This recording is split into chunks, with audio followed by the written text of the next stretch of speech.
All right, so we're gonna start to work through some simple nutrition, bare bones basics.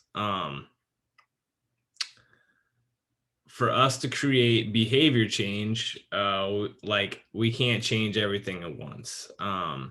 So focusing on the big movers um, is really the goal. So we're just gonna talk. This is very brief.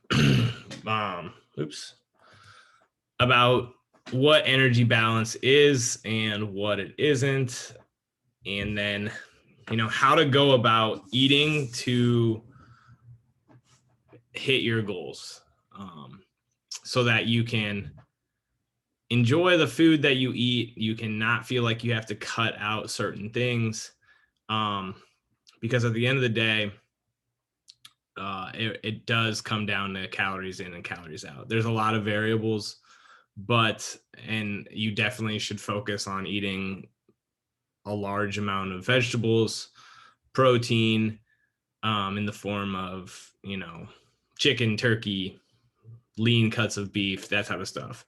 But you also, I generally don't think the anxiety over the thing should be more, or the anxiety over the thing should not cause more issues than just doing the thing. Um, you know, ice cream is good. You should be able to have a little bit of ice cream and still continue to work towards your goals. And the big thing is just having goals. So all diets that work, that help people lose weight or achieve a certain amount of muscular weight, or lower body fat, they start and they work because of calories in, calories out. So the definition of calorie balance means that the calories we take in through eating and drinking should equal the calories we use through physical activity and our body's other energy needs. For example, basically all the things that keep us alive. So if I expend if I take in 2,400 calories a day and I expend 2,200 to 2,600, and I track my weight over time and it doesn't really change, that's my calorie balance, is about 2,400. There's, all these variables are constantly changing, so you have to track it over time. And when people just crush themselves in the period of a 4 to 6 week thing and they rapidly lose 10 to 15 pounds, there's nothing wrong with that per se, but they often don't actually create the habits to maintain that. And then like they haven't really changed their set point. Then like in regards to like they want to eat a ton, they haven't like kind of readjusted who they are and how they think. So um the next one is the complete energy equation looks like this. So energy balance equals energy input minus energy output.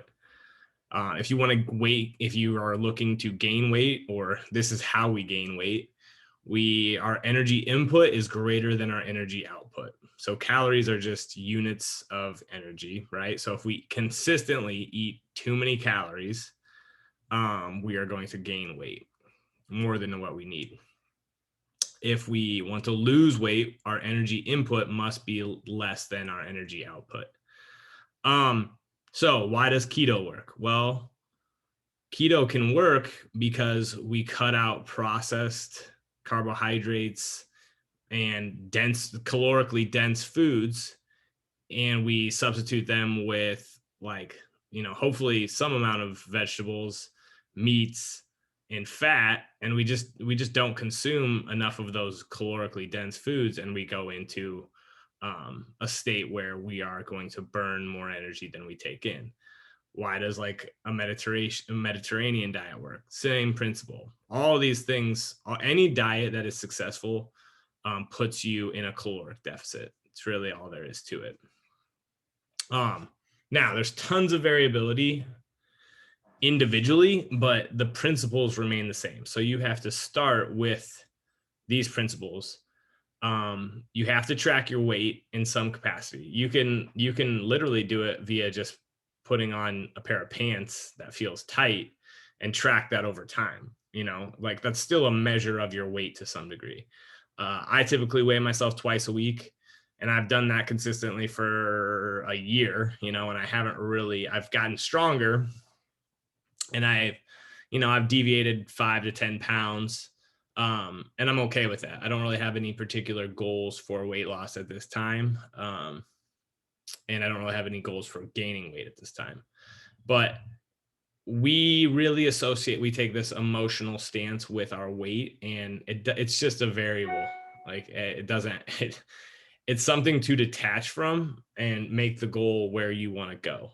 Like I want to lose 20 pounds. Well, then we need that data to know if we're on the right track. We need to know how much you weigh to know if we're on the right track.